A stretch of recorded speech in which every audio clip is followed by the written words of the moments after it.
Caros alunos, essa é a primeira aula de algoritmos aproximativos do mestrado e doutorado em ciência da computação da UFC, semestre 2020.2. Esse aqui é o livro que nós vamos usar nessa primeira parte da disciplina, o livro chamado Uma Introdução Sucinta a Algoritmos de Aproximação. É um livro que está liberado, online, todos podem ter acesso livre a ele. Os autores são Marcelo Henrique de Carvalho, Márcia Rosana Serioli, Ricardo Darrabi, Paulo Feofiloff, Cristina Fernandes, Carlos Eduardo Ferreira, Cátia Guimarães, Flávio Miyazawa, José Coelho, de Pina Júnior, José Augusto Soares e Yoshiko Wakabayashi. Produziram esse excelente material. O livro é de 2001, tá? Antes de continuar aqui dando uma olhada no livro, deixa eu apresentar para vocês aqui a página da disciplina. Dá para você encontrar facilmente aqui Houdini UFC no Google. Você encontra aqui o primeiro link, tá? Cursos e disciplinas. Aqui, ó, segundo semestre de 2020. Algoritmos aproximativos.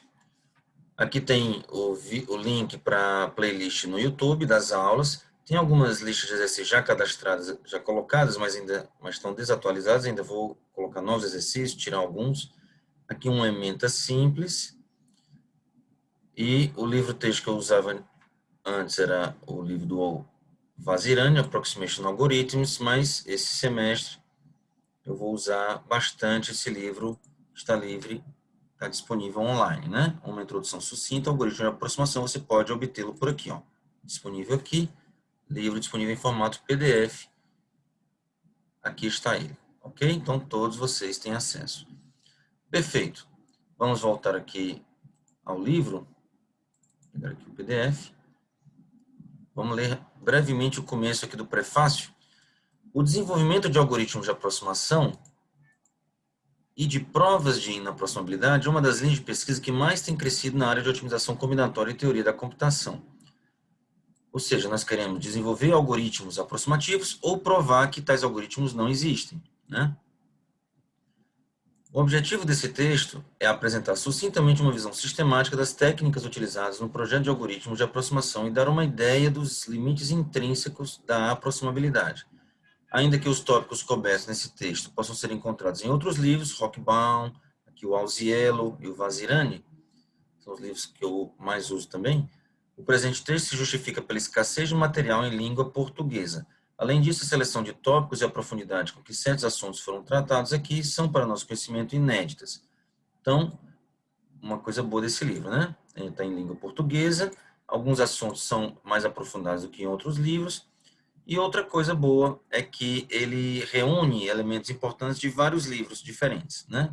Coisas que tem no Vazirani, mas não tem no Alziello, eles juntam, botam os dois aqui, tá?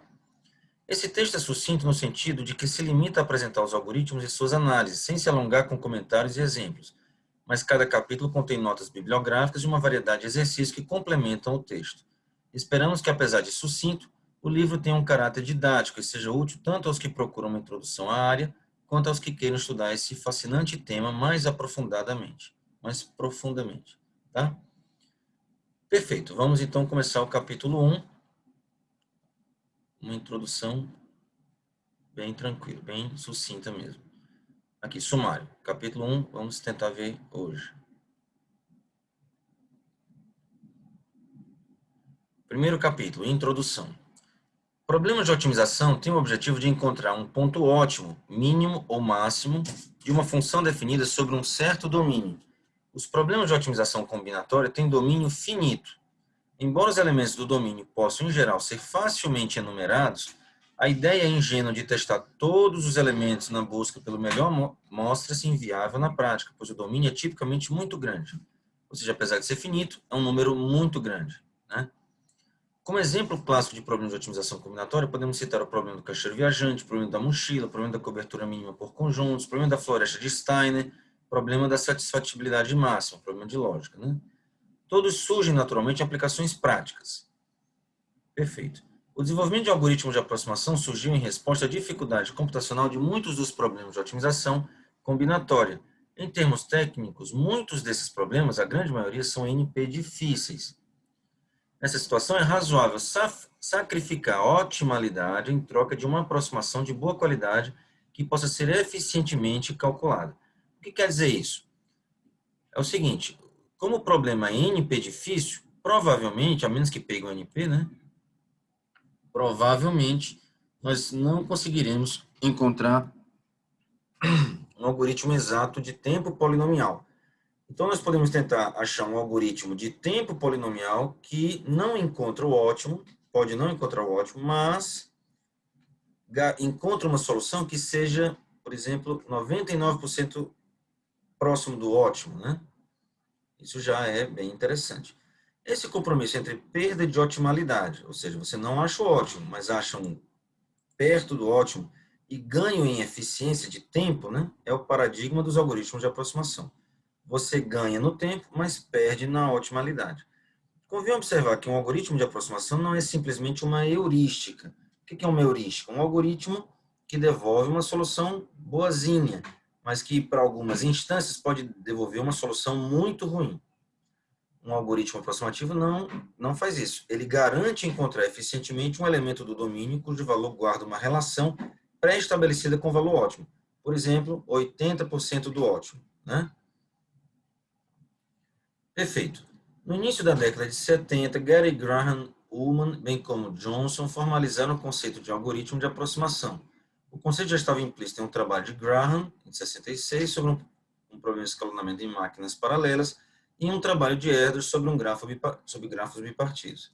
Na década de 90, o estudo de algoritmos de aproximação passou a receber um tratamento mais sistemático, com a formalização e uso de técnicas e ferramentas aplicáveis a toda uma gama de problemas. É importante mencionar também o aparecimento de certos resultados negativos de aproximabilidade. Para alguns problemas, aproximar é tão difícil quanto resolver. O que quer dizer isso? Significa o seguinte, que no início, o mais importante era encontrar algoritmos aproximativos para um dado problema.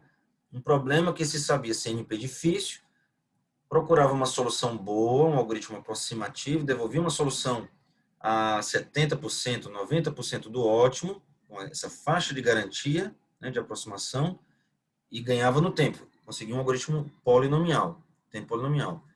Mas aí, com esses estudos, começaram a se provar que certos problemas não eram possíveis de aproximar. Olha, para 80% não dá para aproximar, mas para 75% talvez dê, né? Certo? Então começaram a surgir esses resultados negativos de aproximabilidade. Em termos mais técnicos, alguns problemas não admitem algoritmo de aproximação com razão melhor que um certo limiar, a menos que pegue o NP. As teorias nessa direção foram impulsionadas na década de 90 pelas descobertas de Arora et al., que provaram resultados desse tipo para vários problemas usando caracterizações probabilísticas da classe NP. Isso aqui é um resultado muito importante, a gente vai ver mais para o final da disciplina. O desenvolvimento de algoritmos de aproximação e de provas de inaproximabilidade é uma das linhas de pesquisa que mais cresceu ultimamente, na área de otimização combinatória e teoria da computação. Esta observação encontra respaldo na grande quantidade de artigos de pesquisa que surgiram nos últimos anos. Vários livros foram publicados, o Alziello, Rockbaum, Vazirani. Além disso, grande quantidade de teses de doutorado que foram concluídas na década de 90 sobre esse assunto. Tá bom? Então vamos lá. Agora vamos entrar aqui num assunto mais técnico. Os algoritmos de aproximação, ou algoritmos aproximativos, eles tentam resolver, ou dar uma boa solução para problemas de otimização. E o que é um problema de otimização? Um problema de otimização tem três ingredientes principais. Um conjunto de instâncias, um conjunto de soluções viáveis para cada instância I, conjunto sol I, e uma função que atribui um número, um valor, para cada solução viável. Então, de novo, cada problema tem um conjunto de instâncias. Vamos imaginar o problema do menor caminho entre duas cidades. O que seria uma instância? Seria um mapa ou um grafo com pesos nas arestas, né? E ainda mais duas cidades. Eu quero o menor caminho da primeira para a segunda. Qual seria o conjunto de soluções de uma instância como essa? Uma instância I, né? Qual seria um conjunto de soluções para ela? Soluções viáveis, feasible solutions. Qualquer caminho da primeira cidade para a segunda. Qualquer caminho, pode ser um caminho curto ou um caminho longo, qualquer um é uma solução. Não quer dizer que seja a melhor possível, mas é uma solução.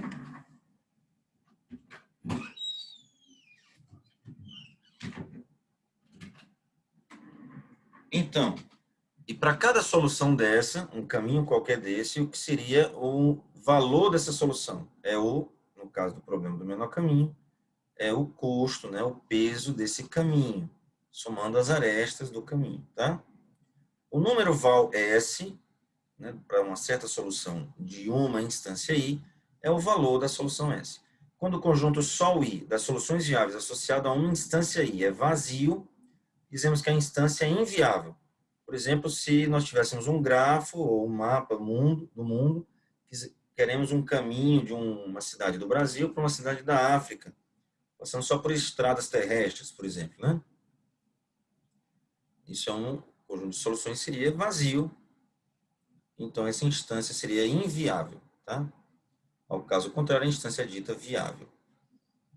Um problema de minimização, né? Problemas de otimização são de minimização ou de maximização. De minimização está interessado nas soluções viáveis de valor mínimo, enquanto o de maximização está interessado nas soluções viáveis de valor máximo. Quando uma dessas alternativas, mínimo ou máximo, está subentendida, dizemos apenas valor ótimo. Pode ser o valor mínimo ou valor máximo, dependendo se o problema é de minimização ou maximização. E o problema é chamado problema de otimização, né? Então, ao invés de ficar falando problema de minimização, problema de maximização, valor mínimo, valor máximo, é ótimo, problema de otimização. Uma solução viável, cujo valor é ótimo, é chamada solução ótima. Uma solução viável, cujo valor é o maior possível, se for maximização, ou o menor possível, se for minimização, é chamada solução ótima. O valor de qualquer das soluções ótimas de uma instância I será denotado por OPTI. Ou seja, dado uma instância I do problema, OPTI é um valor, um número, né? Um valor associado à solução ótima daquela instância, onde esse asterisco é uma solução ótima de I. É claro que esse número só está definido se a instância I é viável. Se o conjunto de soluções for vazio, não vai existir uma solução ótima, não faz sentido essa definição. Tá? Então, a PTI só faz sentido se for uma instância viável. O conjunto de soluções não é vazio. A título de exemplo, além do exemplo que eu falei do menor caminho, eis um problema de otimização bem conhecido. Encontrar um circuito ou ciclo hamiltoniano de custo mínimo em um grafo com custos nas arestas. Tá? Uma instância desse problema consiste em um grafo G e uma função C que associa um número não negativo a cada aresta do grafo. Tá? E qual é o objetivo desse problema? Encontrar um ciclo hamiltoniano, um ciclo que passa por todos os vértices exatamente uma vez e a soma das arestas desse ciclo seja mínima. O conjunto das soluções viáveis de uma instância GC é o conjunto de todos os circuitos hamiltonianos de G. Qualquer circuito hamiltoniano, mesmo que a soma dos pesos seja muito alta. O valor de um circuito hamiltoniano é val C, né? C vai ser uma solução, somatório dos custos nas arestas, né, do ciclo hamiltoniano. Ok? E se o grafo não tiver ciclo hamiltoniano? Aí o conjunto de soluções será vazio, será uma instância inviável, né? Ok. Algoritmos de aproximação, ou algoritmos aproximativos. Considere um problema de otimização em que val S é maior ou igual a zero para toda solução viável S de qualquer instância do problema. Seja A um algoritmo que para toda instância viável I do problema devolve uma solução viável a I de I. De novo, dado uma instância, o algoritmo A vai retornar uma solução daquele conjunto de soluções da instância I. A I é uma solução, é um S, né? É uma solução de I. Se o problema é de minimização, e além disso vale que o valor da solução retornada pelo algoritmo é menor ou igual a alfa vezes o ótimo da instância, para qualquer instância I, dizemos que A é uma alfa aproximação, ou um algoritmo alfa aproximativo para o problema. Veja, isso tem que valer para qualquer instância e o algoritmo tem que retornar uma solução que vale isso. O fator alfa é um número que pode depender de I. Muitas vezes o alfa é apenas um número. Esse aqui é um algoritmo 2 aproximativo, ou uma 2 aproximação. Esse aqui é um algoritmo 3 aproximativo, ou uma 3 aproximação. Mas algumas vezes o alfa pode depender do tamanho da instância I. Se o tamanho da instância I é n, o alfa poderia ser log n aproximação. Ou ele é um raiz de n aproximação. Ou um n elevado a 1 menos epsilon aproximação. Tá? Para algum epsilon muito pequeno. Ok, dizemos que alfa é uma razão de aproximação, é a razão de aproximação do algoritmo. É claro que alfa é maior ou igual a 1, no caso aqui de ser um problema de minimização, tá? Perfeito? No caso de problema de maximização, basta refazer a definição. O valor da solução retornada pelo algoritmo maior ou igual a alfa vezes o ótimo da instância i. Ok?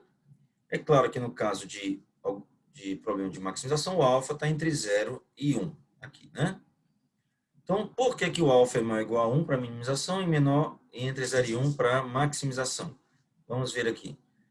Veja, o ótimo, quando é minimização, o ótimo é o menor valor possível. Se o alfa fosse menor do que 1, o valor retornado pelo algoritmo seria menor do que o ótimo. Isso é impossível, já que o ótimo é o mínimo. Então, o alfa tem que ser maior ou igual a 1.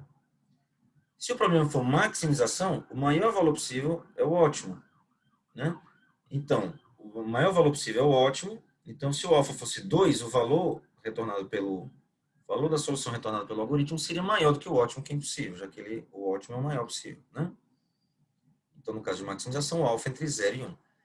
Ou seja, quando falarmos, esse aqui é um algoritmo 2 aproximativo, então já está subentendido nisso que o problema é de minimização. Quando eu digo, esse é um problema, esse é um algoritmo 0,5 aproximativo. Então, não precisa nem dizer, ele resolve um problema de maximização. Ok? Perfeito. Um algoritmo de aproximação ou um algoritmo aproximativo é um algoritmo alfa aproximativo para algum alfa. Pode ser, inclusive, uma função do tamanho da instância, né? Log n, por exemplo. Então, se eu digo, esse aqui é um algoritmo aproximativo, quer dizer que ele é um algoritmo aproximativo com um certo fator de aproximação alfa, tá? E se o alfa for exatamente 1? Aqui pode ser alfa menor ou igual a 1, e aqui alfa maior ou igual a 1. Tá? Aqui, alfa maior ou igual a 1. E quando o alfa for 1? Se o alfa for 1, o valor retornado aqui é menor ou igual ao ótimo, que é o mínimo. Né? Aqui no caso do problema de minimização. Como ele não pode ser menor do que o mínimo, né? Que é o ótimo, então ele vai ser igual ao ótimo. E no caso de maximização, se aqui for 1, ele vai retornar uma solução com valor maior ou igual ao ótimo. Como não pode ser maior, vai ser igual ao ótimo. Não é isso? Ou seja, quando o alfa é 1, o algoritmo é exato. Tá? Uma aproximação é um algoritmo exato para o problema.